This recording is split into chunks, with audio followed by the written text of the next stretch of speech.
ஜெய் சாயிராம். நிரந்தரமே இல்லாத இந்த உலகத்தில் எதை மீதும் ஆசை வைக்காதே. இருக்கும் வரை நிம்மதியாக வாழ்ந்துவிட்டு போ. ஆசை வைத்துவிட்டு பின் அது கிடைக்காத போது வரும் ஏமாற்றத்தை தாங்கிக் கொள்ள முடியாமல் தவிப்பதற்கு பதில் கிடைப்பதை வைத்துக்கொண்டு நிம்மதியாக இருந்துவிட்டு போகலாமே. இதுநாள் வரை நீ உன் வாழ்க்கையில் பட்ட கஷ்டங்கள், வேதனைகள், சோதனையான சூழ்நிலைகள் அனைத்தையும் கடந்து வந்துவிட்டாய். இனி நல்ல மாற்றங்கள் மட்டுமே உன் வாழ்வில் நடைபெறப் போகிறது. அதற்கு உன் சாயப்பா நானே சாட்சி. இது உனக்காக உன் அப்பா கூறும் சத்திய வாக்கேதான். வாழ்க்கையை வெறுத்து விடாதே. ஒரு நாள் நிச்சயமாக விடியும். அந்த விடியலில் உன்னை தேடி உன் வாழ்க்கையே வரும். சந்தோஷமாக வாழப்போகும் அந்த நேரத்தில், அந்த காலத்தில் நீ சந்தோஷமாக இருக்க வேண்டுமே தவிர முடிந்து போன நிகழ்வுகளை நினைத்து நினைத்து வருத்தப்பட்டு கொண்டிருப்பதால் என்ன பயனாகிவிடப் போகிறது? யாராக இருந்தாலும் சரி, நம்பிக்கையானவர்கள், நம்பிக்கையான நண்பர்கள், உறவுக்கார உறவுமுறைகள் என்று யாராக இருந்தாலும் அவர்களை இழிவாக நினைத்து பேசாதே. எதையுமே ஏளனமாக நினைத்து பேசாதே. நீ கண்ணால் காண்பது எல்லாமே மாயைதான். இந்த பரந்த உலகத்தில் உனக்கு அறிமுகமாகும் எல்லாமுமே மாயைதான். எதுவுமே இங்கு நிரந்தரமே இல்லை. இந்த தருணத்தில் உன்னை விட்டு சென்றவர்களை தேடி அவர்களிடம் சேர தயாராக இரு. ஏனென்றால் நிரந்தரமே இல்லாத உன் வாழ்க்கையில் கிடைத்திருக்கும் அந்த பொக்கிஷமான வாழ்க்கையை நிம்மதியாகவும் சந்தோஷமாகவும் வாழலாமே. யாரையுமே ஒதுக்கி வைத்து பார்த்து ரசிக்க மறக்காதே. ரசிக்க நினைக்கவும் நினைக்காதே. என் அன்பு குழந்தையே, உன்னுடைய தலைமுறை செழிப்பாக இருக்க வேண்டுமென்றால் நேர்மறையாக நீ எதை வேண்டுமானாலும் செய்யலாம். தவறே இல்லை. உனக்கும் எனக்கும் பூர்வ ஜென்ம புண்ணியம் இல்லை என்றால் நாம் வாழும் வாழ்க்கைக்கு ஒரு அர்த்தமே இல்லாமல் போய்விடும் அல்லவா? நான் உனக்கு குருவாக, ஒரு தகப்பனாக இருப்பது கூட அர்த்தமே இல்லாமல் போய்விடும். நீ செய்த பாவங்கள், புண்ணியங்கள் அனைத்துமே உன்னுடைய பூர்வ ஜென்ம கர்மாபடிதான் உனக்கு நடந்து கொண்டிருக்கிறது. அத்தனை பாவங்களும் மன்னிக்கப்பட்டு உனக்கான நல் வாழ்க்கையை நான் உனக்கு பரிசாகவே அளிப்பேன். உனது கஷ்டங்கள் அனைத்தையும் எனக்கு பிச்சையாக போட்டுவிடு. எனக்கு காணிக்கையாக வைத்துவிடு. அதை வாங்கி கொண்டு என் பிள்ளைக்கு அதற்கு ஈடு இணையாக சந்தோஷத்தையும் நிம்மதியையும் ஆனந்தத்தையும் அள்ளி அள்ளி நான் கொடுப்பேன். சந்தோஷமாக இரு, தைரியமாக இரு. இதுவல்லவா வாழ்க்கை? இதுவா வாழ்க்கை என்று நீ ஆச்சரியப்படும் அளவிற்கு அந்த வாழ்க்கையை உனக்கு நான் பரிசாக வழங்குவேன். உன் கர்மாவின் வலிமைகளிலிருந்து உன்னை நான் விடுவித்து நான் உன்னை என்னுடைய பிள்ளையாக சேர்த்து கொண்டிருக்கிறேன். என்னுடைய பொக்கிஷமான நீ என்னுடைய சொல்லை கேட்டு, வாக்கை கேட்டு அன்பாகவும் பக்தியாகவும் நம்பிக்கையாகவும் வாழ பழகு. நான் உன்னை உன் வாழ்க்கையில் உயர்த்தி காட்டுவேன். கவலைப்படாதே. உன்னப்பா நான் இருக்கிறேன் குழந்தையே. எதற்குமே கலங்காதே. எனக்காக நீ காத்திரு. உனக்காக நான் எப்பொழுதும் காத்து கொண்டே இருக்கிறேன். காத்திரு. உனக்கான நல்ல நேரம் வரும் வரை பொறுமையாக காத்திடு. நம்பிக்கையோடு இரு. நம்பிக்கைதான் வாழ்க்கை என் பிள்ளையே. அனைவரும் வியக்கும் வண்ணம் நீ நிம்மதியாகவும் சந்தோஷமாகவும் வாழும் காலம் இது. அனைவரும் வியக்கும் வண்ணம் உன்னை வாழ்க்கையில் நான் வாழ வைப்பேன். என்னை முழுமையாக நம்பிக்கை வைத்திருக்கும் உன்னை நான் எப்படி விட்டு விடுவேன்? உன்னை பல பேர் ஏமாற்றியிருந்தாலும் அயர்ந்து போகாதே. எத்தனை இழப்புகள் உன் வாழ்க்கையில் வந்தாலும் கூட சோர்ந்து மட்டும் போய்விடாதே. நீ சந்திக்கும் தோல்விகள், இழப்புகள், ஏமாற்றங்களைப் போல 2 மடங்காக வெகுமதிகளை நான் உனக்கு கொடுத்து கொண்டே இருப்பேன். கஷ்டம் அதிகமாக வருகிறதே என்று வேதனைப்படாதே. அதைவிட இரட்டிப்பு மகிழ்ச்சியை கூடிய விரைவில் உன் கைகளுக்கு நான் கொண்டு வந்து சேர்ப்பேன் என்ற நம்பிக்கையோடு இரு.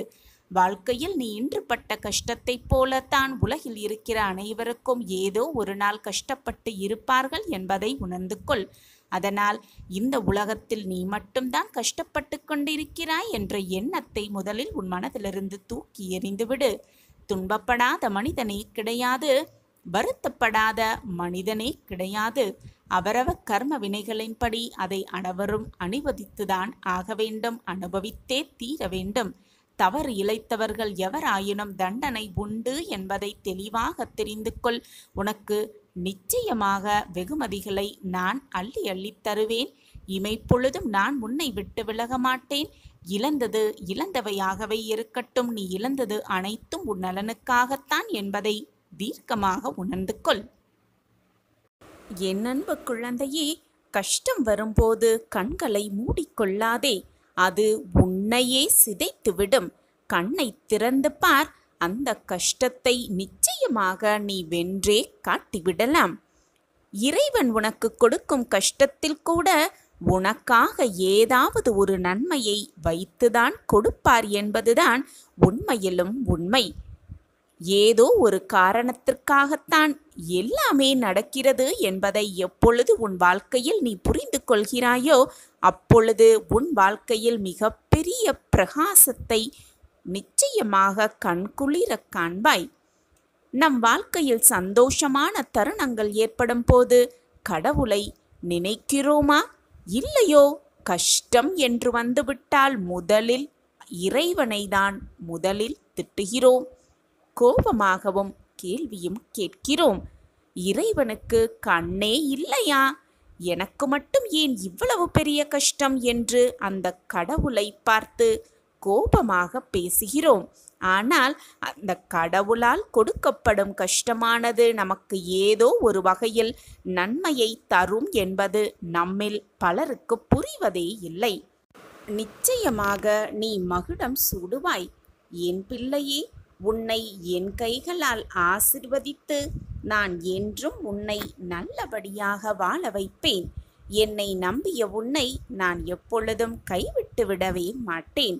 இந்த துன்பம் இன்னும் சில காலம் மட்டும்தான். பொறுமையாக பொறுத்துக்கொள் கண்மணியே.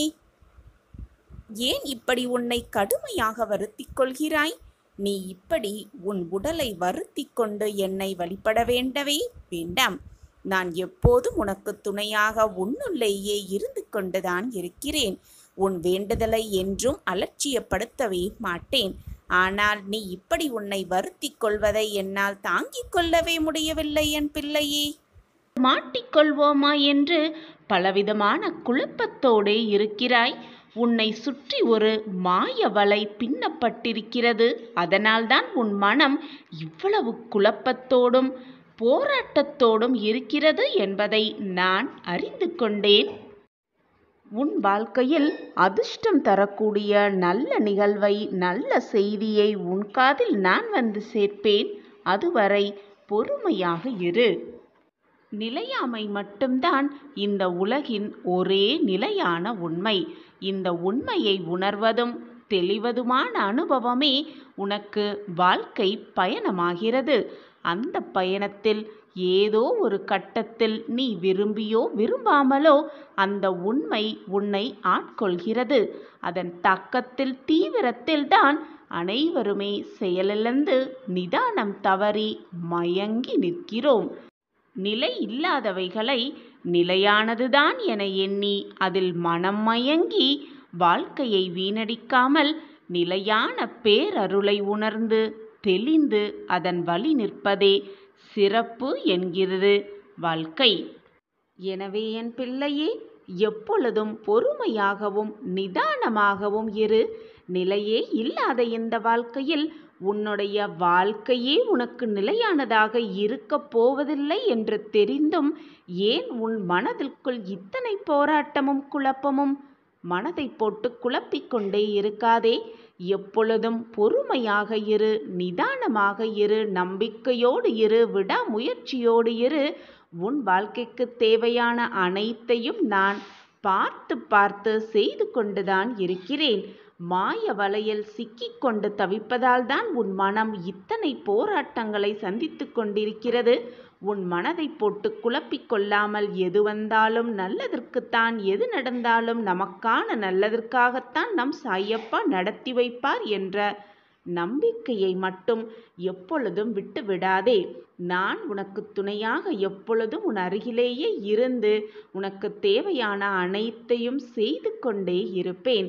என்னை மீறி உன் வாழ்க்கையில் எந்த தவறும் உன்னை நெருங்கவும் முடியாது, நெருங்கவும் நான் விடமாட்டேன். உனக்கான பெரிய வரம் நிச்சயமாக நீ பெறுவாய். இன்று இரவுக்குள் ஏதாவது ஒரு ரூபத்தில் வந்து உனக்கான நல்லதை நான் உனக்கு கொடுப்பேன். ஏதாவது ரூபத்தில் வந்து கொடுப்பேன். எப்பொழுதுமே ஏதாகுமோ என்னாகுமோ என்று யோசித்து கொண்டே இருப்பதை விட, இப்பொழுது என்ன செய்ய வேண்டும் என்று யோசிக்கிறாயோ அதை உடனே திறம்பட செய்துவிடு. அது வெற்றியடைவதற்கான அத்தனை வழிகளையும் நான் உனக்கு காண்பித்து கொண்டே இருப்பேன். என்மேல் முழுமையாக நம்பிக்கை வைத்து விட்டாயல்லவா? இனி உன் வாழ்வில் எந்த பதற்றமும் குழப்பமும் வேண்டவே வேண்டாம். நான் உன்னோடு இருந்து அனைத்தையும் செய்து முடிப்பேன், எப்பொழுதும் வெற்றிகரமாக. உன்னுடைய பிரார்த்தனைகள், தேவைகள், மனக்குழப்பங்கள், உன் கஷ்டங்கள் என்று எல்லாவற்றையும் என்னிடம் பிரார்த்தனையாக என் காலடியில் வைத்துவிடு. நான் உன் வாழ்க்கையில் போராட்டங்கள் மிகுந்து இருக்கும் உன் வாழ்க்கையில் மாற்றங்கள் நிறைந்த வாழ்க்கையாக மாற்றி காட்டுகிறேன். மிக பிரகாசமான வாழ்க்கையாக நான் மாற்றி காட்டுகிறேன். என் காலடியில் அனைத்தையும் சமர்ப்பித்துவிட்டு உன் வேலையை நீ செய்து கொண்டே இரு. உனக்கானது என்ன என்பதை நான் சிந்தித்து செயல்பட்டு கொண்டே இருக்கிறேன்.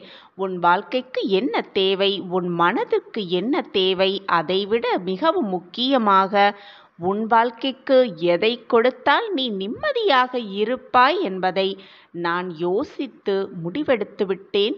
அதற்கான வேலை தான் இப்பொழுது நடந்து கொண்டிருக்கிறது. இது நாள் வரை என் திட்டப்படிதான் உன் வாழ்க்கை நகர்ந்தது. இனியும் என்னுடைய திட்டப்படிதான் உன் வாழ்க்கை நகரும். எனவே நீ பயப்படவோ குழம்பவோ வேதனைப்படவோ போராடவோ எதுவுமே தேவையில்லை. உன் வாழ்க்கையில் நல்லது மட்டுமே நடக்கும். நடப்பது அனைத்தும் நிரந்தர நன்மையாகவே இருக்கும்படி நான் பார்த்து கொள்கிறேன். இப்பொழுது உன் மனம் மாய வலையில் சிக்கிக்கொண்டு குழப்பமாக இருக்கிறாய். இப்படி குழப்பமாக இருக்கும் உன் மனநிலையில் நீ எதையும் யாரிடமும் போய் கூறவும் வேண்டாம். அறிவுரைகளை யாரிடமும் கேட்கவும் வேண்டாம். ஏனென்றால் உன்னை சுற்றி இருப்பவர்களெல்லாம் எப்படி இருக்கிறார்கள் தெரியுமா? உன்னுடைய இந்த சூழ்நிலையை பயன்படுத்தி அதில் ஏதாவது ஆதாயம் எடுத்துவிடலாமா என்ற சிந்தனையோடுதான் இங்கு பல பேர் உன்னை சுற்றி வாழ்ந்து கொண்டிருக்கிறார்கள். உன்னுடைய சூழ்நிலையை தனக்கு சாதகமாக மாற்றி அமைப்பதற்கு என்னென்ன வேலைகள் செய்ய முடியுமோ அத்தனையையும் செய்து கொண்டே இருக்கிறார்கள். எனவே நீயே போய் உன் பிரச்சனையில் மாட்டிக்கொள்ளாமல் தவிர்த்து விடுவது மிகவும் நல்லது. உன் மனம் போராட்டமாக இருக்கும் இந்த சமயத்தில் தேவையில்லாமல் மற்றவர்களிடம் போய் அதை பகிர்ந்து கொள்ளாதே. என்ன செய்ய வேண்டும், ஏது செய்ய வேண்டும் என்ற அறிவுரையையும் மற்றவர்களிடம் கேட்டு அதன்படி செயல்படாதே. உன் மனதிற்கு எது சரி என்று படுகிறதோ, உன் மனதிற்கு எது திருப்தியாக இருக்கிறதோ அதன்படி உன் வாழ்க்கையில் நீ எடுத்து வைக்கும் ஒவ்வொரு அடியையும் நம்பிக்கையோடு எடுத்து வை. உனக்கு துணையாக நான் இருக்கும் பொழுது நீ ஏன் மற்றவர்களிடம் போய் உன்னுடைய குறைக்கான தீர்வை தேடிக்கொண்டிருக்கிறாய்? நான் உன்னோடு எப்பொழுதும் இருந்து கொண்டு உனக்கு தேவையான அனைத்தையும் யோசித்து யோசித்து உனக்கு நல்லது எது, தீயது எது, உனக்கு அது கொடுத்தால் நன்மையாக இருக்குமா அல்லது தீமையாக இருக்குமா என்பதை சிந்தித்துதான் செயல்பட்டு கொண்டிருக்கிறேன். எனவே நீயே வலிய போய் மற்றவர்களிடம் மாட்டிக்கொள்ளாதே. எனவே இப்பொழுது நீ இருக்கும் சூழ்நிலையில் யாரிடமும் போய் ஆலோசனையும் கேட்க வேண்டாம், நீயாக முடிவும் எடுத்துவிட வேண்டாம். இன்று இரவுக்குள் ஏதாவது ஒரு ரூபத்தில் நான் உனக்கு தோன்றி ஒரு நல்ல பதிலை, ஒரு நல்ல சூட்சமத்தை சொல்வேன். நம்பிக்கையோடு காத்திரு. உன் சாயப்பா உனக்காகவே சர்வ நிச்சயமாக வருவேன். எதற்குமே சற்று நிதானமாக இரு. நான் உன்னை வழிநடத்தி செல்கிறேன். எதற்குமே ஒரு கால நேரம் வந்தாக வேண்டும். அந்த நேரம் வரும் வரை சற்று நிதானமாக இரு, பொறுமையாக இரு. உனக்கு கிடைக்க வேண்டியது அனைத்தும் உனக்கு கிடைக்கும்படியே நான் வழிவகை செய்வேன். என்னை மீறி உன் வாழ்க்கையில் எந்த தவறும் உன்னை நெருங்கவும் முடியாது, நெருங்கவும் நான் விடமாட்டேன். இது நாள் வரை பொறுமையாக காத்திருந்தாயல்லவா? இனி பொறுமைக்கான பதில் நிச்சயமாக உனக்கு கிடைக்கும். அந்த பொறுமையான காத்திருப்புக்கு நல்ல பரிசோடு நான் உன்னை வந்து சேர்வேன். இது உன் சாயப்பாவின் சத்திய வாக்குதான். என் வாக்கு என்றும் பொய்யாகாது. நான் தான் உன்னோடு இருக்கிறேனே. எப்பொழுதுமே நம் எண்ணங்களும் உணர்வுகளும் சிந்தனைகளும் சொல்களும் செயல்களும் நம்மை சுற்றியுள்ள மனிதர்களுக்கு நல்லது செய்யுமென்றால், சுற்றி இருப்பவர்களுக்கு நல்லது மட்டுமே நினைக்குமென்றால், இறைவனை நாம் தேட வேண்டிய அவசியமே இல்லை. அந்த இறைவனை நம்மை தேடி வருவார். சர்வ நிச்சயமாக வந்து காட்சி கொடுப்பார். இதில் சந்தேகமே வேண்டாம். சவாலாகவே எடுத்துக்கொள்ளலாம். இறைவன் நமக்காகவே வந்து காட்சி தந்தே தீருவார். அளவுக்கு அதிகமாக நான் சோதனைக்கு ஆளாக்கிறேன் என்று நினைத்து விடாதே. எவ்வளவுக்கு எவ்வளவு நீ சோதனையை சந்திக்கிறாயோ அவ்வளவுக்கு அவ்வளவு உன் வாழ்க்கையில் நீ மிகப்பெரிய வெற்றியை பார்ப்பாய், மிகப்பெரிய சந்தோஷத்தை அனுபவிப்பாய் என்பதுதான் நிதர்சனமான உண்மை. சோதனைகள் வருகிறதே என்று சோர்ந்து போனால் வாழ்க்கையில் எதையுமே சாதிக்கவே முடியாது. அந்த சோதனையை எதிர்த்து நின்று போராட கற்றுக்கொள். உனக்கு வரும் சோதனையே உன்னை பார்த்து பயந்து வந்த வழி தெரியாமல் விலகிவிடும். இதுதான் வாழ்க்கையின் ரகசியமும் கூட. உன் விதியை நான் நிர்ணயித்து விட்டேன். உன் விதியை நான் மாற்றி எழுதும் வேலையையும் ஆரம்பித்து விட்டேன். ஆனால் நீயோ எதையெதையோ மனதில் நினைத்து கொண்டு நம் வாழ்க்கை இப்படியாகிவிடுமோ, என்னாகிவிடுமோ, ஏதாகிவிடுமோ என்ற குழப்பத்தோடே உன் வேதனையோட மனதோடு உழன்று கொண்டிருக்கிறாய். கலங்காதே, எப்பொழுதும் மனதை போட்டு குழப்பாதே. நீ எதை நினைத்து வருந்துகிறாயோ அதையே உனக்கு சந்தோஷ நிகழ்வாக மாற்றித் தருவேன் உன் சாயிநாதர். நீ இது நாள் வரை எதை நினைத்து ஏங்கிக் கொண்டிருக்கிறாயோ, ஏக்கத்தோடு காத்து கொண்டிருக்கிறாயோ அது உன்னை தேடி சர்வ நிச்சயமாக வரும். அதை உனக்கு கிடைக்கும்படி நான் வழிவகை செய்வேன். இதுதான் உன் வாழ்வில் நடக்கப் போகிறது. இது நாள் வரை நீ பட்ட துன்பத்திற்கும் வேதனைக்கும் போராட்டத்திற்கும் ஒரு முடிவு வந்துவிட்டது. ஆனாலும் கூட மற்றவர்களை நினைத்து நீ அந்த முடிவை ஏற்றுக்கொள்ளாமல் அதை தள்ளி போட்டுக்கொண்டே இருந்தால் மீண்டும் இதே மாதிரியான திருப்பம் உன் வாழ்வில் நடைபெறுமா என்பது சந்தேகம்தான். நல்ல முடிவு, நல்ல திருப்பம் வரும் பொழுது, நல்ல வாய்ப்பு வரும் பொழுது அதை சுமூகமாக சாதகமாக பயன்படுத்தி கொள்பவன்தான் வாழ்வில் வெற்றியை மிக சுலபமாக எட்டி பிடிக்க முடியும். அதை விட்டுவிட்டு நமக்கான திருப்பம் வரும் பொழுது, உனக்கான மாற்றம் வரும் பொழுது, உனக்கான வாய்ப்பு வரும் பொழுது, உனக்கான நல்ல முடிவு வரும் பொழுது மற்றவர்கள் என்ன சொல்லுவார்களோ என்று நினைத்து ஒரு நிமிடம் நீ கால தாமதம் செய்தால் வந்த திருப்பமும் வந்த முடிவும் வந்த வாய்ப்பும் உன்னை விட்டு வெகு சுலபமாக விலகிவிடும். எனவே சுதாரிப்பாக இரு.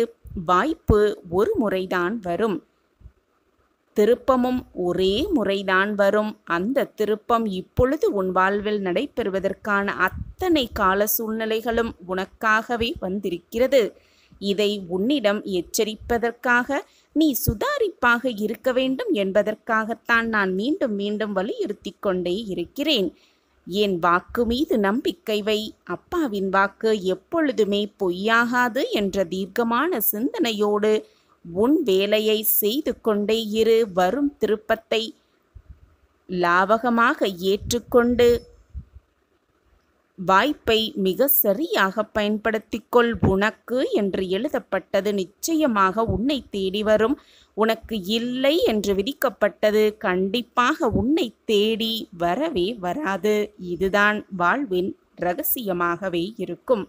இதை புரிந்து கொண்டால் வாழ்வில் வெற்றியை மிக சுலபமாக எட்டி பிடித்து விடலாம். நான் உன்னோடு எப்பொழுதும் இருந்து கொண்டிருக்கும் வரை எதற்குமே நீ கவலையோ வேதனைப்பட வேண்டிய அவசியமே இல்லை. சாயப்பா இருக்க உனக்கு ஏன் மனக்கவலை? என் பிரியமான கண்மணியே, உன் மனதில் இருக்கும் ஏக்கங்களையும் பரிதவிப்பையும் நான் அறியாமல் இருப்பேனா? உன்னுடைய மன வலிமையை சோதிக்கும்படிதான் அனைத்து நிகழ்வுகளும் உன் வாழ்வில் நடந்து கொண்டு இருக்கின்றன. அவற்றை எல்லாம் தாங்கி நேர்மறையாக நின்று தன்னம்பிக்கையோடு நின்று இப்பொழுது எதுவுமே செய்ய முடியாமல் இருக்கும் உனக்கு நான் நல்ல வாழ்க்கையை அமைத்துத் தருவேன். இது உன் சாயப்பாவின் சத்திய வாக்கேதான். கடைசி கட்டம் உன் வாழ்வில் அனைத்து கஷ்டங்களையும் தாண்டிவிட்டாய். இது உனக்கான கடைசி கட்டம். கேள், உனக்கான இரட்டிப்பு மகிழ்ச்சி நிச்சயமாக உன்னை வந்து சேரும். உனக்கு மகிழ்ச்சி, இரட்டிப்பு சந்தோஷம் எல்லாம் நன்றாகவே நடக்கும் என்று சொல்லிக்கொண்டே இருக்கிறீர்களே அப்பா, ஆனால் என் வாழ்வில் எந்த ஒரு மாற்றங்களும் நிகழவே இல்லையே என்று கேட்கிறாயா? குழந்தையே, எல்லா மனிதருக்கும் நேர்மறை காலம், எதிர்மறை காலம் என்று 2 காலங்கள் இருக்கத்தான் செய்யும். அப்பொழுது நேர்மறை காலங்களில் என்னுடைய ஆசிர்வாதமும் உதவியும் உனக்கு மிக எளிதாகவே கிடைத்துவிடும். ஆனால் உன்னுடைய எதிர்மறை காலத்திலும் நான் உன் அருகில்தான் இருப்பேன். ஆனால் அதை உன்னால் உணர்ந்து கொள்ளும் அந்த பக்குவத்தை நீ இழந்து இருப்பாய். என் பார்வை எப்பொழுதும் உன் மீதுதான் இருக்கும். உன்னுடைய நேர்மறை எண்ணங்களிலும் நேர்மறையான காலங்களிலும் எதிர்மறையான காலங்களிலும் எல்லா காலங்களிலும் என் பார்வை உன் மீதுதான் இருக்கும். ஆனால் உன்னுடைய மனம் என்பது மாய வலையில் சிக்கிக் கொண்டிருக்கும் உன்னுடைய எதிர்மறையான காலங்களில். அதனால் உன் சாயப்பா உனக்கு கொடுக்கும் ஆசிர்வாதத்தையும் நல் வாக்குகளையும் உன்னால் கேட்கவும் முடியாது. அதை உணர்ந்து கொள்ளும் தருணமும் உனக்கு இருக்காது. உன் மனதில் சிம்மாசனம் போட்டு நான் அமர்ந்து இருக்கிறேன். ஆனாலும் உன் மன போராட்டம் படும் பொழுது நீ படும் வேதனையை பார்த்து நானும் அதோடு போராடி கொண்டுதான் இருக்கிறேன். உன்னை அப்படியே விட்டுவிட மாட்டேன் குழந்தையே. தைரியமாக இரு. நம்பிக்கை குறையும் சமயத்தில் என் கைகளை இறுக்க பற்றிக்கொள். என்னுடைய பாதத்தை இறுகமாக பற்றிக்கொள். உன்னுடைய வேதனையும் மனசோர்வும் குறைவதை நீயே கண்கூடாக உணர்வாய். என் பிள்ளையாகிய உன்னை காப்பாற்ற எந்த ரூபத்திலாவது நிச்சயமாக வருவேன். உன்னை காப்பாற்றுவதற்காகவே எந்த ரூபமானாலும் எடுப்பேன் உன் சாயிதேவா. உன் எண்ணத்தை நல்லபடியாக வைத்துக்கொள். நேர்மறை சிந்தனையாக வைத்துக்கொள். என்னால் வாழ முடியும். வாழ்க்கை வாழ்வதற்காகவே அந்த வாழ்க்கையை நான் வாழ்ந்து ஜெயிப்பேன் என்ற நல்ல எண்ணங்களை எப்பொழுதும் உன் மனதில் நினைத்து கொண்டே இரு. வாயால் சொல்லிக்கொண்டே இரு. உன் எண்ணம் போல் உன் வாழ்வும் நல்லபடியாகவே அமையும். நல்லதை மட்டுமே நினை. நல்லது எப்பொழுதுமே உன் வாழ்வில் நடக்கும். நிரந்தர நன்மையாகவே இருக்கும். என் பிரியமான குழந்தையை ஆசிர்வதிக்காமல் நான் வேறு யாரை ஆசிர்வதிக்கப் போகிறேன்? உன் அப்பா இருக்கிறேன். என் வார்த்தைகளின் மீது நம்பிக்கை வை குழந்தையே. எங்கு சென்றாலும் எதை பார்த்தாலும் எது நடந்தாலும் என் வாழ்க்கையில் என்னதான் நடந்தாலும் அது எனக்கு கஷ்டமாகத்தான் அமைகிறது, சோதனையாகத்தான் முடிகிறது. என் விதி இப்படித்தான், என் வாழ்க்கை இப்படித்தான், என் வாழ்நாள் முழுவதும் கஷ்டம் என்கிற அந்த முள் வேலியின் மேல் நான் நடந்து கொண்டே இருக்க வேண்டுமா என்று எண்ணிக்கொண்டு என்னிடம் வந்து கண்ணீர் சிந்தும் என் பிள்ளையே, உன்னை காப்பாற்ற வந்த உன் சாயப்பாவை நிராகரித்து விடாதே. உன்னிடம் ஒன்றை சொல்வதற்காக நான் நீண்ட நேரமாக காத்து கொண்டே இருக்கிறேன். நான் கூறுவது சர்வ நிச்சயமாக உனக்கானதுதான். நம்பிக்கையோடு கேள், உனக்கானது உன்னை வந்து சேரும். உன் சாயப்பா உன்னோடு இருக்கும் பொழுது உன் மனதில்தான் ஏன் இத்தனை குழப்பம்? சாயப்பா இருக்க உனக்கு ஏன் மனக்கவலை? கழுகு எத்தனை உயரத்தில் பறந்தாலும் கூட நிலத்தில் ஓடும் சிறு எலியையும் நீரில் நீந்தும் ஒரு சிறு மீனையும் குறிவைத்து வேகமாக கீழ் நோக்கி வந்து துல்லியமாக தன் கால் விரல்களால் பிடித்து மேல் நோக்கி வேகமாக பறக்கும் அந்த கழுகு. அதன் பார்வை அத்தனை துல்லியமானது, வேகம் அதிகமானது. அத்தனை உயரத்தில் இருந்து என்ன கோணத்தில் எவ்வளவு வேகத்தில் கீழே இறங்கி வந்தால் நகரும் இரையை தவறவிடாமல் கையாள முடியும் என்கின்ற அந்த கழுகின் கன நேர கணக்கிடல் மிகவும் அபாரமானதுதான். ஆனால் இதையெல்லாம் கழுகிற்கு இயற்கையாக அமைத்த திறமை என்று நாம் எண்ணிவிடவே முடியாது. என்னதான் இறைவன் கழுகை ஒரு பறவையாக படைத்தாலும் அந்த அழகானது தன்னுடைய முயற்சியால் அதனுடைய திறமையை வளர்த்து கொண்டால்தான் அதனால் இந்த உலகில் வாழ முடியும். இது உனக்கு மட்டுமல்ல, கழுகிற்கு மட்டுமல்ல, அனைத்து உயிரினத்திற்கும் பொருந்ததான் செய்யும்.